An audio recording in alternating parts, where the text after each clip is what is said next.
Modern quantum physics is just beginning to confirm what was common knowledge to ancient alchemists, that we exist in an ocean of energy that they called ether, and that this ether permeating our world also reaches out even unto the stars. As well, the ancient alchemists fully understood that this etheric realm was vastly inhabited, and at least some of these entities, assumed by modern materialistic society to be remote extraterrestrials, are really non-physical spirit entities no more distant than our own living rooms. Of course, over the centuries, this knowledge of the etheric has been systematically removed from the general population and preserved in occult teachings for only the worthy high initiates of powerful secret societies. Actually, ancient shamanic adepts were skilled in communicating with the denizens of unseen worlds centuries before radio telescopes were even thought of. In fact, the rise of the so-called Age of Enlightenment and the advent of scientific thought may have been a clever alchemical deceit designed to inspire obsessive materialism, thus distracting the mass public mind away from higher esoteric spiritual knowledge. Knowledge jealously guarded for only the loftiest occult initiates.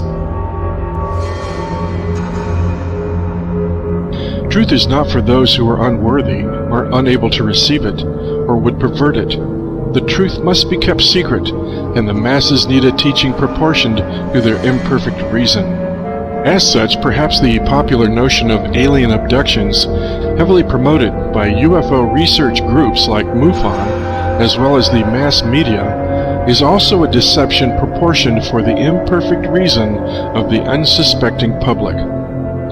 Rational reductionist science for the last century has generally convinced modern culture that our five-sense 3D reality is all that exists, that life after death, telepathy, astrology, angels and demons are all so much medieval nonsense. Therefore, claims of alien abduction can only be evidence of some psychological aberration within the minds of the victims themselves. However, the amount of evidence amassed after years of abduction research clearly demonstrates that someone or something from outside our accepted physical reality is able to access and manipulate our physical reality in ways curiously similar to age-old accounts of demonological encounters. Were demons actually aliens, or are aliens actually demons?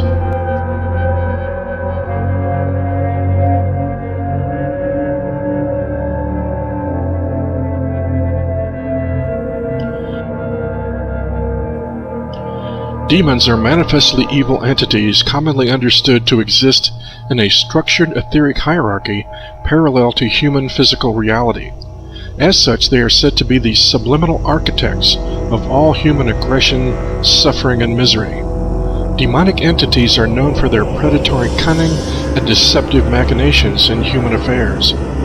However, demons themselves may be the result of human creation. Fundamentally, humans are thought-creating beings living in a thought universe. We create everything in our world out of thought. The more human beings focus their awareness on something specific, the more certain it will actually manifest. Over time, however, this awareness became so profoundly identified with this illusory world of material creation that it lost sentient connection with its original parent oneness. Yet its ability to manifest focused thought was no less potent. Ancient Egyptian and Babylonian magicians understood the power of collective thought and how it could be used to manifest thought-form entities. Given enough energy, such entities could become real, acting autonomously as if possessing a life of their own. And shamanic traditions in different parts of the world speak of such magical shape-shifting entities in their own way. What Tibetan mystics called tulpas were not unlike the jinn, demonic entities of Muslim lore that manifested out of smoke.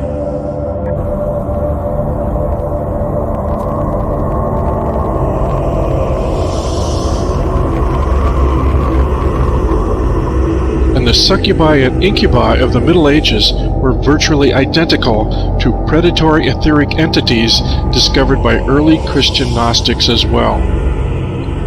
Since antiquity, these egregore, or thought-form entities, have grown ever stronger and all-knowing. Occult sorcerers, through ceremonial magic, sought to control these entities in order to gain rare knowledge and supernatural powers. To perpetuate their very existence, these parasitic egregore entities require the sustaining energy of human awareness. Understanding the power of collective thought, these black magic practitioners knew how human awareness could be contained and programmed like computer software. So to gratify their own ambitions, they struck a reciprocal bargain with the egregore to hold human awareness locked in a perpetual cycle of fear and struggle.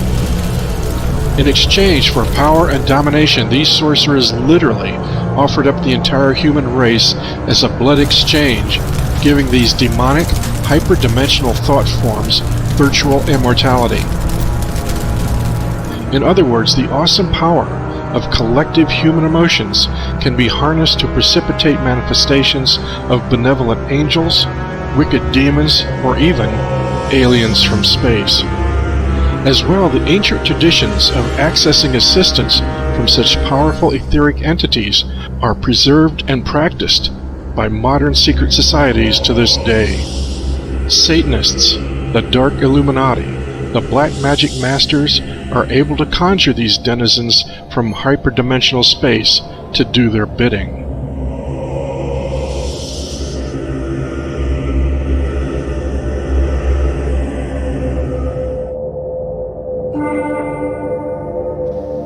The modern fascination with UFOs began in June of 1947, when private pilot Kenneth Arnold claimed seeing 9 unknown, shiny objects flying near Mount Rainier, Washington.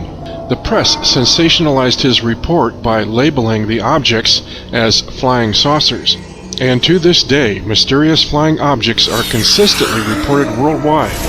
And although these objects have become generally accepted as visitors from outer space, only a handful of researchers have dared to offer a deeper, darker explanation for this phenomenon.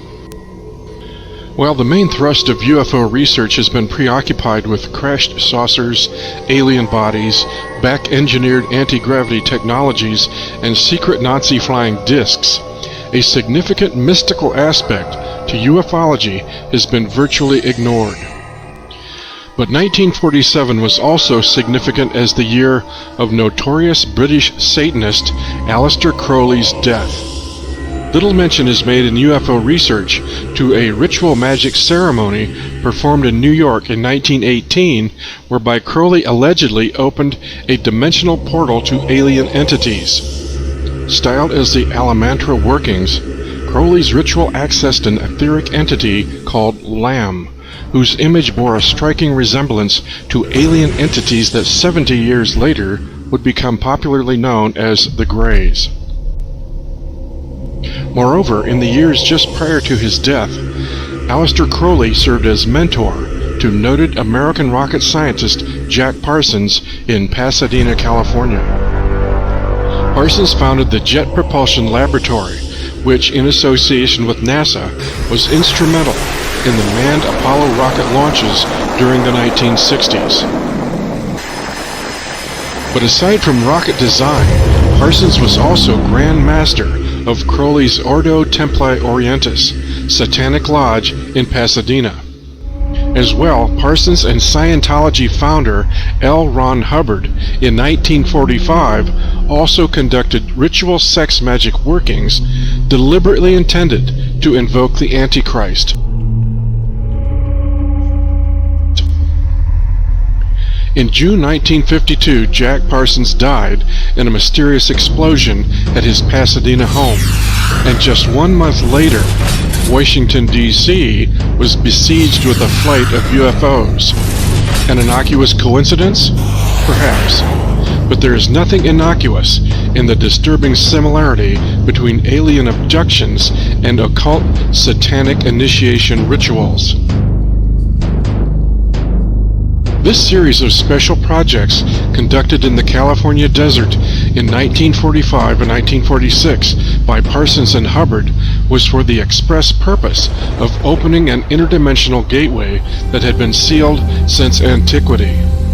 This would allow other dimensional entities called the Old Ones access to our time-space continuum, resulting in extra-dimensional contact. It was the use of black magic and the marriage of unknown forces to allegedly bring alien drones into the world, organic robots who, in the image of nature, would follow the adept's every command. Noted French researcher and author of Messengers of Deception, Dr. Jacques Vallée stated, "The symbolic display seen by the abductees is identical to the type of initiation ritual or astral voyage that is embedded in the occult traditions of every culture. The structure of abduction stories is identical to that of occult initiation rituals. The UFO beings of today belong to the same class of manifestation as the occult entities that were described in centuries past. The UFOs are physical manifestations that cannot be understood apart from their psychic and symbolic reality. What we see in effect here is a control system which acts on humans and uses humans." I think what the UFO phenomenon is teaching us is that we don't understand time and space. Here are objects, I think we have to call them objects, that are physical, that interact with the environment, that cause effects on the witnesses, on the psychology and the physiology of the witnesses, and leave traces on the ground, and yet are capable of, appear to be capable of manipulating time and space in ways that go beyond what our physics understands. And then there is a third level, which is where the level I was addressing in Messengers of Deception, which is a social level. The impact on our culture. Yes, and the impact on our belief systems. And at that level, and that's something that's very difficult to convey to the believers in UFOs, the believers in little green men from space, you know, that at that level it really doesn't matter whether UFOs are real or not. If enough people believe that something is real, then it is real in its effects. In terms of its social reality. In terms of the social reality, in terms of what people act according to their beliefs. Yeah. And that opens a question of, really at two levels, could the UFO phenomenon be manipulating us? Could it be a teaching system of some sort? Perhaps something that we are creating ourselves, perhaps a series of images that we are projecting. I think Carl Jung came very close to expressing that idea in one of his books. Or could it be manipulated purposely by people who have the technology to simulate UFO sightings? Our contemporary materialistic culture now possesses a dangerously inadequate understanding of the occult, or the complex realities of non-physical intelligences. William C. Chittick, author of The Sufi Path of Knowledge, warns of the naive dangers of New Age idealism. Nowadays, most people interested in the spirituality of the East desire the experience, though they may call what they are after intimate communion with God. Those familiar with the standard norms of spiritual experience set down by disciplined paths like Sufism are usually appalled by the way Westerners seize upon any apparition from the domain outside of normal consciousness as a manifestation of the spiritual. In fact, there are innumerable realms in the unseen world, some of them far more dangerous than the worst jungles of the visible world.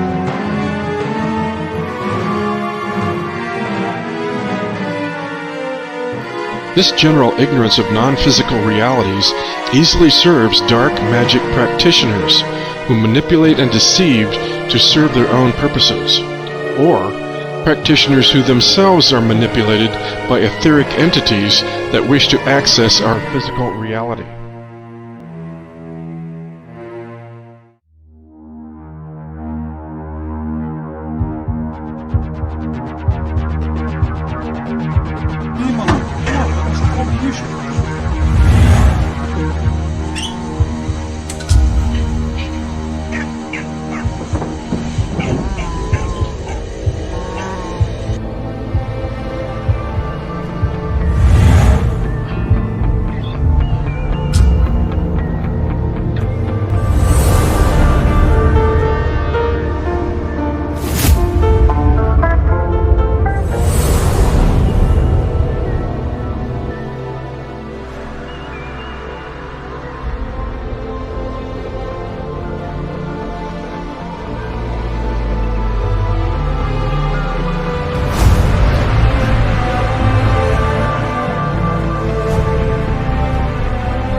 basically filling the sky with UFOs and watching everybody's excitement.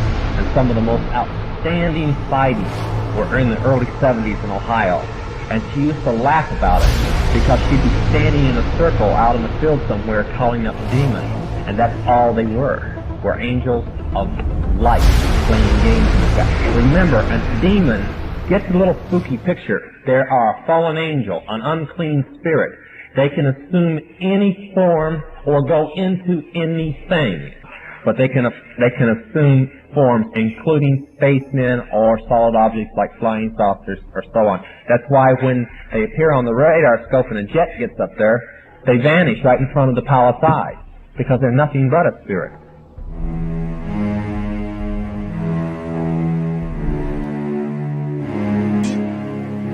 A general consensus seems to agree that UFOs are craft that possess the ability to appear as physical objects that simultaneously manipulate time and space so as to become invisible or perform maneuvers that defy our current understanding of physics and nature. But the darker side of this phenomena is the abduction scenario, reported by millions of people all over the world, regardless of time, race, culture, and upbringing. The late Dr. John Mack, Harvard Medical School professor, psychiatrist, and author, also investigated the abduction phenomenon for several decades and came to conclusions similar to Dr. Jacques Vallée. His contributions to the study of ufology and alien abductions is greatly respected. In an interview with Nova Online, when asked if the phenomena was literally physical or psychological, Dr. Mack stated that yes, it's both literally physically happening to a degree, and it's also some kind of psychological, spiritual experience occurring and originating perhaps in another dimension. And so the phenomenon stretches us, or it asks us to stretch to open to realities that are not simply the literal physical world, but to extend to the possibility that there are other unseen realities from which our consciousness, our, if you will, learning processes over the past several hundred years have closed us off.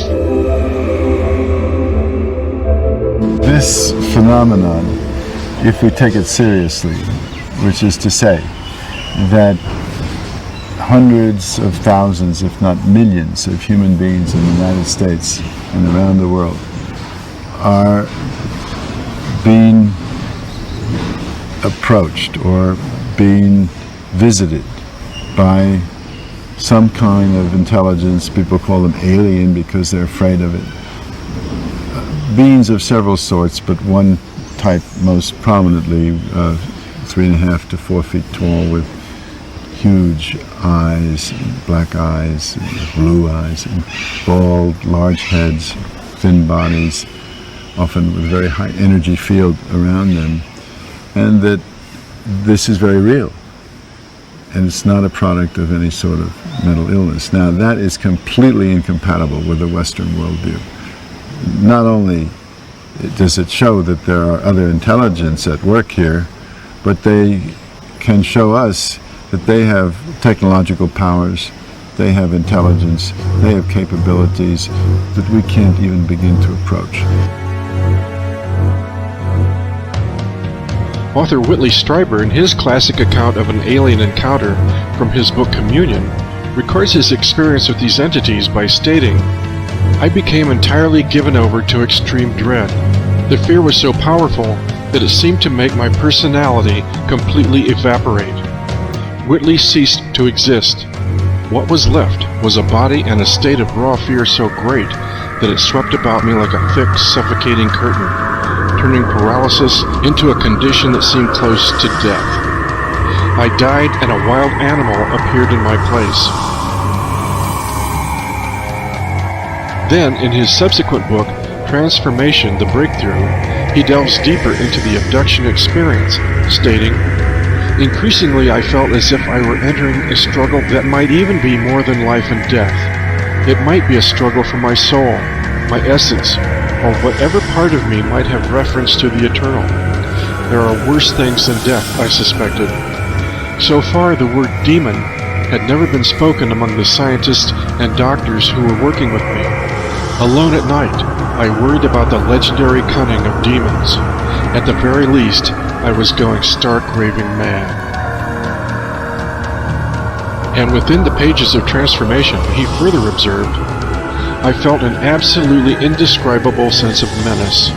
It was hell on earth to be there in the presence of these entities, and yet I couldn't move, couldn't cry out, couldn't get away.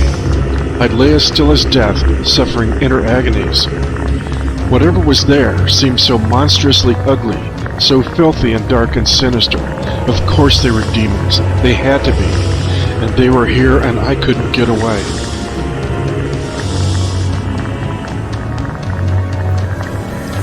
According to many researchers in the field, and even the people who have directly experienced this phenomenon, all seem to agree that there is a spiritual element guiding this phenomenon. It is clear that there is a metaphysical nature to the UFOs and the alien abductions themselves.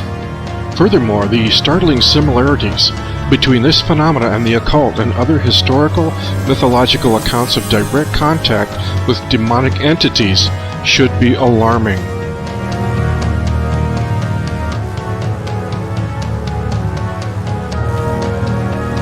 Dr. Rick Strassman, author of DMT, the Spirit Molecule, hypothesizes that alien abductions are brought on by the accidental release of DMT, dimethyltryptamine, produced by the pineal gland inside the brain.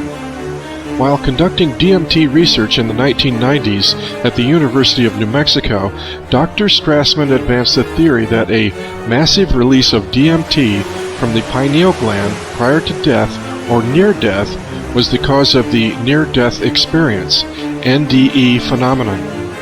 Several of his test subjects reported NDE-like audio or visual hallucinations, while others also reported contact with other beings, alien-like, insectoid or reptilian in nature, in highly advanced technological environments where the subjects were carried, probed, tested, manipulated, dismembered, taught, loved, and even raped by these beings. It's interesting to note how similar the accounts of his test subjects who were administered DMT intravenously are in comparison to what can be found in abduction research. DMT is certainly a mystery molecule that seems to open doorways into another world or reality. However, Strassman's theory that abduction experiences are brought on by the accidental release of DMT seems to be short-sighted when taking a closer look into the alien abduction scenario. Does DMT simply generate vivid hallucinations, or is it actually a chemical gateway for consciousness to access hyperdimensional realities? DMT research raises the question of the nature of consciousness as well as the nature of physical reality itself. Does our accepted three-dimensional reality actually interface with multiple hyperdimensional realities that our physical senses simply cannot perceive? Such a physiological limitation places the average human at a distinct disadvantage to unseen predatory dangers.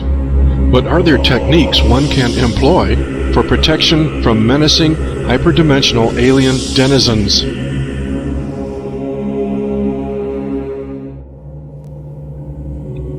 In point of fact, certain abductees have successfully terminated their abduction experience by calling out to Jesus for assistance. This is important considering that certain higher spiritual forces also exist. As well, there is power in specific sounds. The name Jesus was created by the Greeks to have high vibrational energy. The vibrational tone of E in all languages means to separate, and Sus, or Zeus, means to bring together. As well, abductees have reported that anger or getting upset at the entities does actually help.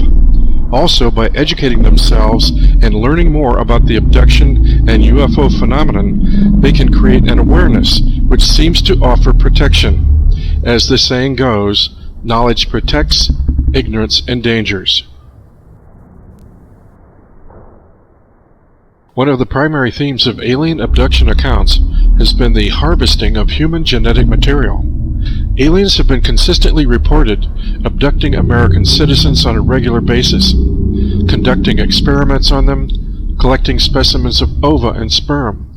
They have been impregnating women and then later invading those women's bodies again and stealing the unborn fetuses. A respected researcher and abductee herself has been Dr. Carla Turner. She authored 3 books on the abduction phenomenon: Into the Fringe, Taken, and Masquerade of Angels. Dr. Carla Turner died of a strange, fast-acting cancer in 1996 after being threatened for her work. She was only 48 years old. According to her research, Dr. Turner believed that humans were being used as a resource by these aliens in many ways. To me, maybe I'm just a suspicious sort, this implies that there's something they don't want us to know about. And often what seems implied from the reports is that there is something within us, the humans, something of which we could be capable, something of resistance or altering of this scenario that the abductors absolutely do not want us to be aware of. They go to great lengths to program our thinking about our encounters with them, that we are subordinate, that we are helpless, or that we are dependent, or that we belong to them. The list goes on. And they go to a great deal of trouble to convince us in every way that they can that we can do nothing about controlling these situations. The good news is that in a number of cases in the past couple of years, that hasn't proven to be true. Abductees are finding more and more specific instances in which they are able to resist the illusion suggestions, in which they are able to say no to procedures, and in fact when they have been able to break free of actual controls. This to me is a great step forward, and I think it's going to be something growing with any luck. We're going to find abductees are realizing there are ways to change this entire pattern of activity. However, the gray aliens seem to be merely biogenetic robots performing programmed tasks and were not of themselves a race of their own. In fact, Dr. Carla Turner's courageous investigations into the alien abduction phenomena may have also uncovered a monstrous truth, that the so-called gray aliens are not really alien at all, but hideously altered human automatons, and that a top-secret terrestrial project is harvesting human fetal material to manufacture organic robot clones. She stated, "Some abductees report being told or shown the small gray workers are mass-produced android robots, not soul-bearing individuals, and thus not alive as we understand the term. The Greys show a strong fetal physiology, as numerous descriptions have stated, and given enough mastery of genetics, human reproductive material could be altered so that its appearance resembled the Grey type, yet be strictly human in composition rather than a mixture of alien and human. The Greys, in effect, could be grossly altered bodies of human babies devoid of what we call soul and mentally programmed like dedicated computer hardware."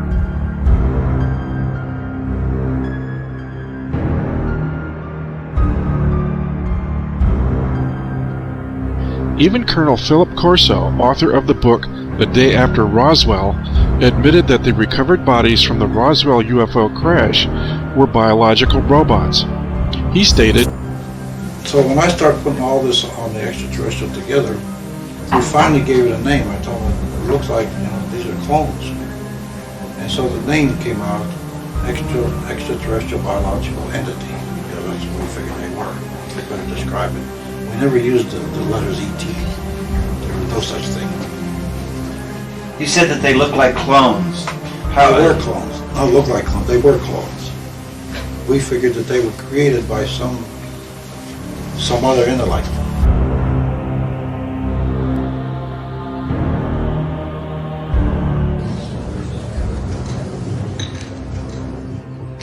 The logo of the X-Files is "The truth is out there." The truth is out there. I'm going to paraphrase. The truth is in here. We are here today to disclose the truth about a subject that has been ridiculed and questioned, denied for at least 50 years. The men and women who are on this stage and the some 350 additional military intelligence witnesses to the so-called UFO matter and extraterrestrial intelligence can prove and will prove that we are not alone.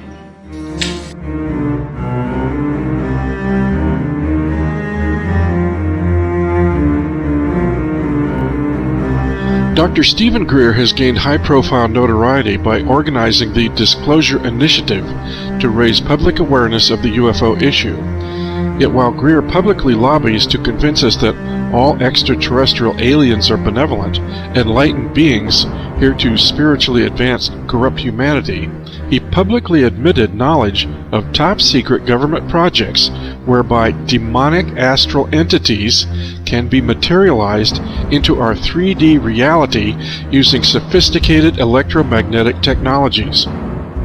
In a Project Camelot interview with Dr. Greer in July of 2009, he stated, So I have had access to people within classified projects for a lot of my life. And for example, and I know that we're going to probably disagree on this because I saw what you wrote on your blog after my talk last night. There are people who have been exposed to what they wanted them to see. This Bob Lazar was one that they then allow to speak out. Now the question is, what's the agenda behind that allowing? I have had more than a dozen people who have worked in facilities in Dulce and in Pine Gap in Australia, and other places where they have actually been growing the gray and reptilian species that people think are ETs. And that the people who've been in the projects think they're working alongside an alien. And they're not. They're absolutely what are called nanobiomachines. And they are programmed life forms.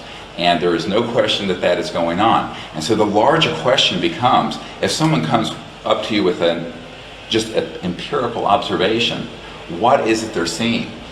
Now I'm going to cross over into something even more controversial. We have some people at Lockheed and another program, I can't say where it is, but it's in the South, in an underground facility, and the chief scientist is someone I know very well. And they have developed electromagnetic systems where they can put someone into a state and they can go into, and this gets into a cosmological complex discussion now, a lower astral or denser astral field. And some would call this demonic. And they can actually see beings and creatures there and bring them in three-dimensional and materialize in flesh and blood.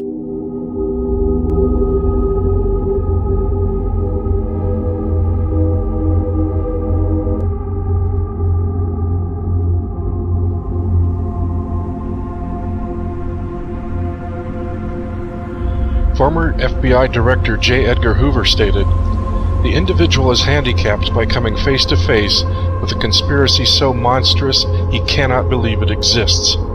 The American mind has simply not come to a realization of the evil which has been introduced into our midst. Demons don't just happen, they are deliberately invoked." In 1939, astrologer Wilhelm Wolff described a secret research program within Adolf Hitler's Third Reich with ambitions to combine sophisticated, high-tech military science with occult black magic, to harness not only natural but supernatural forces, all intellectual, natural, and supernatural sources of power, from modern technology to medieval black magic, and from the teachings of Pythagoras to the Faustian pentagram incantation, were to be exploited for the interests of final victory.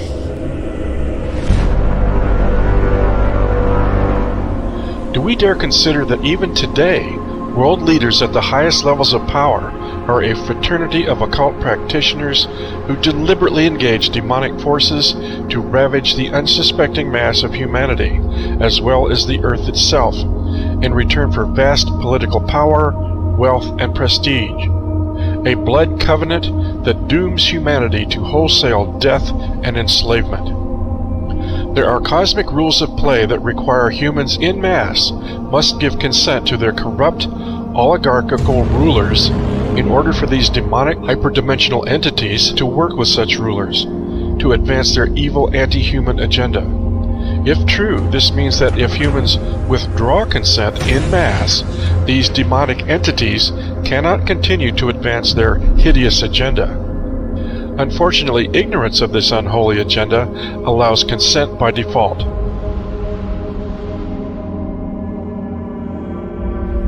The Holy Bible bluntly states, "Our contest is not against flesh and blood, but against powers and principalities, against the world rulers of this present darkness, against spiritual forces of evil who live in heavenly places."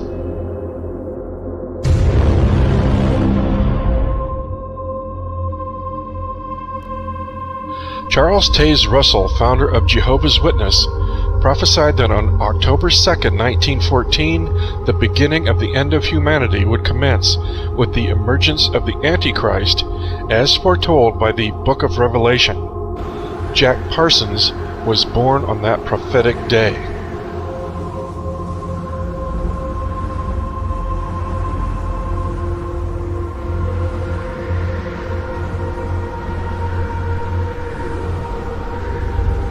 Returning now to the story of famed rocket scientist Jack Parsons, it seems that he was himself involved in a demonic ritual to create a programmed life form.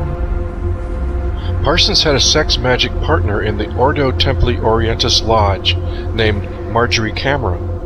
While staying with a friend in Hollywood, Marjorie confessed that she had been part of the Babylon working ritual.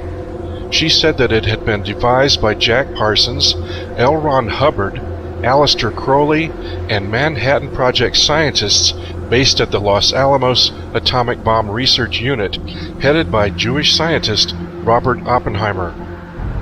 Marjorie confessed that during the Babylon working ritual, assisted by L. Ron Hubbard, Jack Parsons had sexually impregnated her at the point when the spirit of the Antichrist was bestowed upon him. Cameron Parsons had been made pregnant with the child of the Antichrist. On a 40-day pilgrimage in the Mojave Desert, the place where Area 51 now resides, Parsons summoned forth Babylon, the Scarlet Woman, the whore of the apocalypse, the consort of the great beast Satan. According to Hubbard, during the ritual he saw Parsons rip a hole in space-time and something flew in.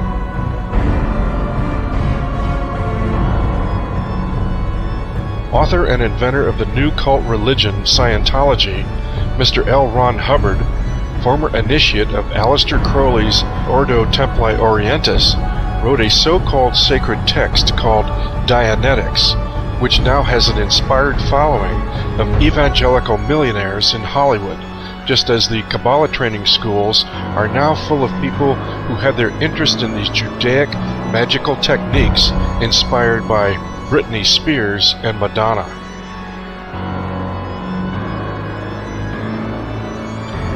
This giant Babylon working ritual saw Parsons, aided by his magical protege, L. Ron Hubbard, project their astral bodies into the dark abyss of Lucifer.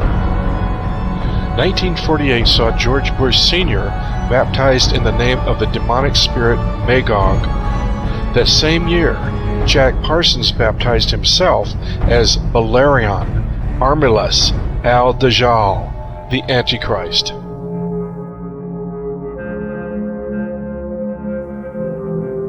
Parsons' twisted intent was to breed what the Kabbalah calls a golem. A golem is an artificially created humanoid, usually made from dead human body parts, which is animated by the magician chanting incantations and mantras. These magical voice sounds are what Kabbalists call twilight language. Isaac Bashevis Singer, winner of the Nobel Prize for Literature, once wrote, "The Kabbalah teaches that dead matter is not really dead, but can be brought to life, as a golem, by chanting mantras. We are living in an epoch of golem making right now, the rise of artificial intelligence."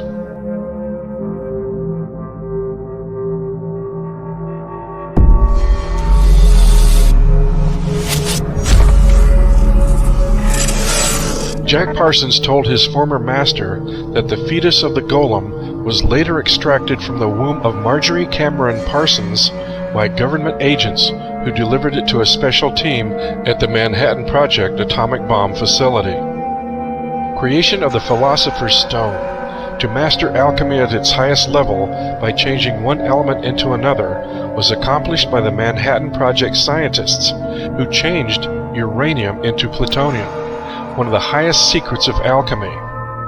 And where did the alchemical masters of the S1 Committee of the Manhattan Project meet? They brought their occult science talents together in the chalet at Bohemian Grove.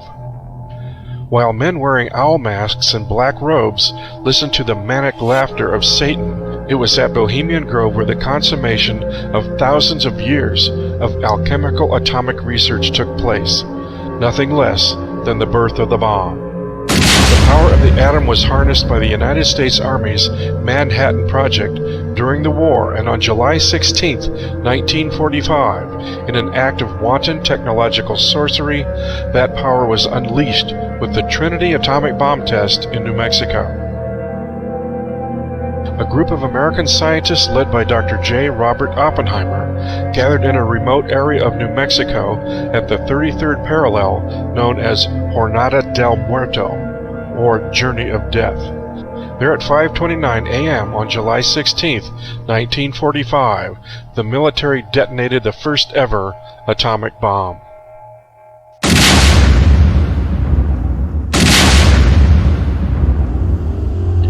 American author Michael Hoffman, in his book Secret Societies and Psychological Warfare, speculates that Marjorie Cameron's golem fetus may have been placed inside a giant 25-foot long, 12-foot in diameter canister. This mysterious canister was nicknamed Jumbo. It was made of solid lead and cement. It is conceivable that the fetus was placed in the center of this canister and irradiated with the blast of the world's first atomic bomb, thus infusing the demon child with what Kabbalists called the demonic force of atomic fire. 2 years later, Jack Parsons revealed to his mother that his golem child had lived, and that it was female. A fan of ancient Hindu mantras was the Jewish Kabbalist genius J. Robert Oppenheimer. His team of Manhattan Project scientists took advanced alchemy to its absolute evil limits, and appropriately upon detonation of the Trinity device, Dr. Oppenheimer, the bomb's designer, uttered the occult Vedic invocation, "Now I am become death, the destroyer of worlds." Oppenheimer and his group of scientists called the first atomic bomb Trinity, but was this in reference to the Christian Trinity, or was it in reference to the great beast, the Scarlet Woman, and the Antichrist?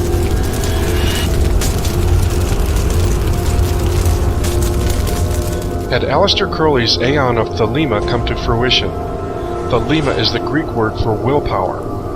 As Crowley predicted, it appears we are in the age of Thelema, where the whole of humanity is now at the mercy of the demons his black magic has unleashed. But Crowley's magic is not omnipotent. Humans are fully capable of engaging their own willpower to stop this abomination. More than mindless cattle, only capable of reacting and responding, we have forgotten that we are creatures of intention, of creation. If we can remember that, wake that up in ourselves, we have a chance. There is an invisible realm of real but unseen discarnate personalities. It is in these invisible realms that the elite seek their power.